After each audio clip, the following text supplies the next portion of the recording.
राम भरोसो राम बल, राम नाम विश्वास, सुमिरत शुभ मंगल करत, मांगत तुलसीदास। अभिवादन स्वीकार करिए नीरज राव का कल्चर क्वांटम के इस अध्याय में। आज हमारी विषय वस्तु है स्वामी तुलसीदास।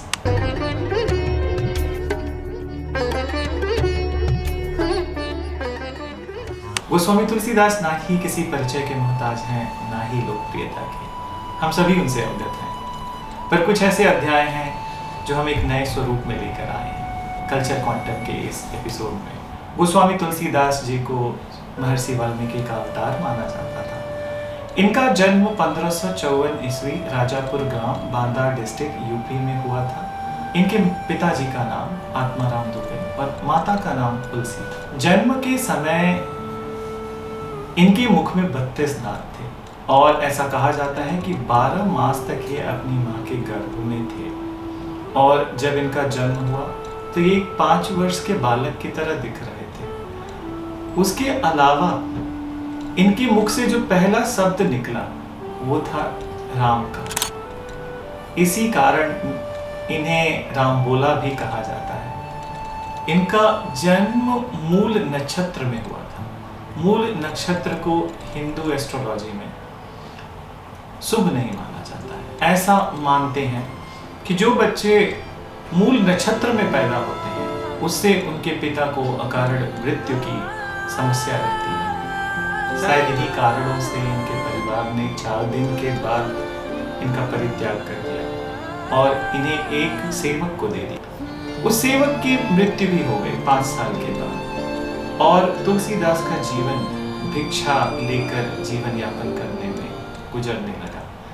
ऐसा कहा जाता है माता पार्वती एक ब्राह्मण महिला का वेश धारण कर इनका रोज लालन पोषण करती थी। ये तब तक चलता रहा जब तक गोस्वामी तुलसीदास को उनके गुरु न मिल गया। इनका उपनयन संस्कार अनंताचार्य नरहरि दास ने किया और इसी दौरान इनको नाम तुलसीदास दिया गया। इनका प्रारंभिक अध्ययन अयोध्या से हुआ। कुछ समय पश्चात तुलसीदास काशी चले गए। वहाँ काशी में इन्होंने वेद, वेदांग और एस्ट्रोलॉजी का अध्ययन किया। तुलसीदास का विवाह रत्नावली से हुआ था। कुछ सोर्सेज उनका नाम बुद्धिमती भी बताते हैं, पर हम रत्नावली नाम लेकर आगे बढ़ते हैं। तुलसीदास जी को अपनी पत्नी से बेहद लगाव था, बहुत प्रेम था, प्रगाढ़ प्रेम था और बेहद ही आसक्ति थी। एक दिन किसी कारणवश रत्नावली को मायके जाना पड़ा। जब वो कुछ दिनों तक वापस नहीं आई, तुलसीदास जी को बहुत उत्कंठा हुई अपनी पत्नी से मिलने का। उन्होंने ये निर्णय लिया कि वो उसी वक्त अपनी पत्नी से मिलने जाएंगे। पर उस दिन बहुत घनघोर अंधेरी रात थी, मौसम भी बहुत खराब था, नदी भी उफान पर थी। तुलसीदास जी ने अपनी बेसुधी में एक मृत शव पर पैर रखकर नदी को पार कर लिया और यहीं तक नहीं, अपने पत्नी के कमरे तक पहुंचने के लिए लटकते हुए सांप को रस्सी समझकर कमरे तक पहुंच गए। इसको देख उनकी पत्नी को बहुत गुस्सा आया, बहुत आक्रोश आया और वो कह बैठी, अस्थि चर्म में देह मम ताको ऐसी प्रीत, नेक जो हो श्री राम में ताका हो भवभीत। जितनी आस्था, जितना प्रेम तुमने इस हड्डी और चमड़े से बने शरीर में दिखाया है, यही भक्ति अगर तुम श्री राम में लगाते तो तुम्हें मोक्ष की प्राप्ति हो जाती। तुलसीदास जी की पत्नी की इस टिप्पणी ने उनका पूरा जीवन बदल दिया। तुलसीदास जी ने उसी समय यह निर्णय लिया वो स्थान छोड़ देंगे और वो प्रयाग चले गए। इस वाक्य के बाद प्रयाग में एक बार फिर से वो नरहरि दास से मिलते हैं और उनके शिष्य बन जाते हैं। यहीं से उनके जीवन के अलग अध्याय प्रारंभ होते हैं। तुलसीदास जी की दिनचर्या का एक भाग ये था, वो रोज गंगा तट पर जाते थे और वहां से लौटते वक्त जल लेकर आते थे। वह जल एक वृक्ष को सिंचित करते थे उस वृक्ष पर एक प्रेत रहता था और ऐसे ही एक दिन वो प्रेत तुलसीदास जी की भावना से प्रसन्नचित्त होकर प्रकट हो गया और उसने तुलसीदास जी से कहा, वर मांगो जो वरदान मांगना चाहते। तुलसीदास जी कह बैठे, शहर जगत सब घूम लिया हर गांव, अगर बताना है तो बता दे, कहाँ मिलेंगे मेरे राम। प्रेत ने तुलसीदास जी से कहा कि ये संभव नहीं है, परंतु वो तुलसीदास की भावना भी समझ गए। प्रेत ने बताया, बनारस में एक मंदिर है जहाँ पे हनुमान जी स्वयं ही कुष्ठ रोगी के रूप में रोज राम कथा सुनने आते हैं। वो सबसे पहले व्यक्ति होते हैं जो वहाँ आते हैं और सबसे अंतिम व्यक्ति होते हैं जो जाते हैं। वही आपका मार्गदर्शन कर सकते हैं, वही आपको प्रभु राम से मिला सकते हैं। प्रेत के सुझाव का अनुसरण करते हुए तुलसीदास जी बनारस के मंदिर पहुंचते हैं। वहाँ राम कथा समाप्ति के पश्चात वो श्री हनुमान के चरणों में गिर पड़ते हैं और फूट फूट कर रोते हैं और हनुमान जी से मांग बैठते हैं कि मुझे मेरे राम से मिला दो, मुझे मेरे राम से मिला दो। अब दया करो राम, अब कृपा करो राम, अब दया करो राम, अब कृपा करो राम, सीताराम हनुमान। रात दिन सब भारी लागे हर काम, तोहे सुमिरन सब संकट कटे, मोहे लागे तू राम दूत हनुमान।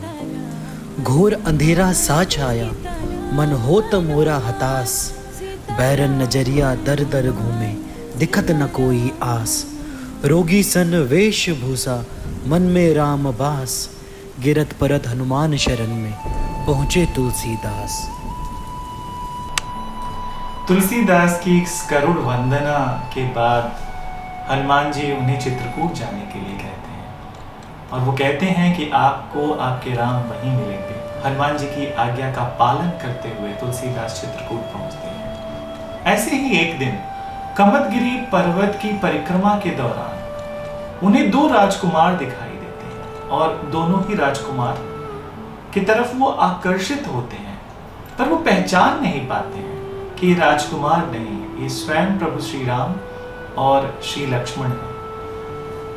अगले दिन जब श्री हनुमान उनसे पूछते हैं कि क्या दर्शन हुए, तुलसीदास तब समझते हैं कि वो राजकुमार नहीं, वो तो स्वयं भगवान प्रभु श्री राम और श्री लक्ष्मण थे। उन्हें इस बात का बहुत पछतावा होता है, बहुत दुख होता है, पर हनुमान जी उनसे फिर से कहते हैं, दुख मत कर वत्स, राम तुझे फिर मिलेंगे और कल ही मिलेंगे, पर इस समय सावधान रहना। अगली सुबह बुधवार का दिन, माघ का महीना, पहली अमावस्या, मंदाकिनी नदी के तट पर चित्रकूट के घाट पर तुलसीदास जी चंदन घिस रहे होते हैं और उसी समय अचानक से प्रभु श्री राम अपने बाल स्वरूप में वहां प्रकट होते हैं। देख मनोहर छवि अपने प्रभु श्री राम की, तुलसीदास मूर्छित हुए, सुध न रही किसी काम की। प्रभु श्री राम ने उनके हाथों से चंदन लेकर खुद का तिलक कर लिया और वही तिलक तुलसीदास को भी लगा दिया। इस प्रसंग पर हनुमान जी कहते हैं, चित्रकूट के घाट पर भई संतन की, तुलसीदास चंदन घिसत, तिलक देत रघुवीर। प्रभु श्री राम की कृपा और हनुमान जी के आशीर्वाद से तुलसीदास ने रामचरितमानस की रचना मंगलवार रामनवमी के दिन प्रारंभ किया। संपूर्ण अध्याय 2 वर्ष 7 मास 26 दिवस में पूर्ण किए गए। पूर्ण हुआ रामचरितमानस, प्रकट हुए हनुमान, राम कथा सुनी तुलसी से, अमर दिया वरदान, सीता राम राम राम, सीता राम राम राम। श्री रामचरितमानस के अलावा तुलसीदास जी ने 12 अन्य रचनाएं भी की। उसमें से संकट मोचन, हनुमाष्टक और हनुमान चालीसा भी शामिल है। 126 वर्ष जीवन व्यतीत करने के बाद 80 घाट बनारस पर इनका देहावसान हो गया और ये पंच तत्वों में विलीन हो गए। एक मान्यता के अनुसार ऐसा माना जाता है कि अगर आपकी मृत्यु काशी में हो तो महादेव खुद आकर आपके कानों में राम कहते हैं।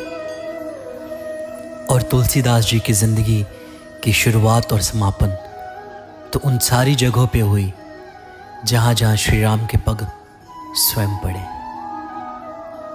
उनका जन्म ज़रूर अशुभ नक्षत्र में हुआ था, पर जैसे उनका समापन हुआ और वो अमर हो गए, उससे शुभ एक मानव जीवन में और कुछ नहीं हो सकता। तुलसीदास जी आस्था की पराकाष्ठा थे।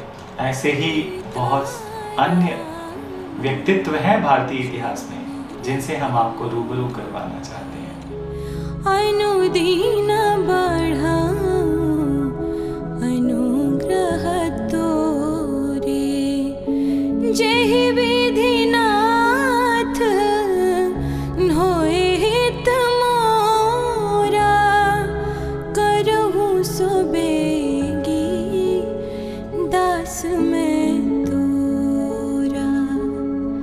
सीता राम राम राम, सीता राम राम राम, सीता राम राम राम, सीता राम राम राम, सीता राम राम राम। इसके लिए बने रहिए कल्चर क्वांटम के साथ and please don't forget like share and subscribe to Culture Quantum. नमस्कार।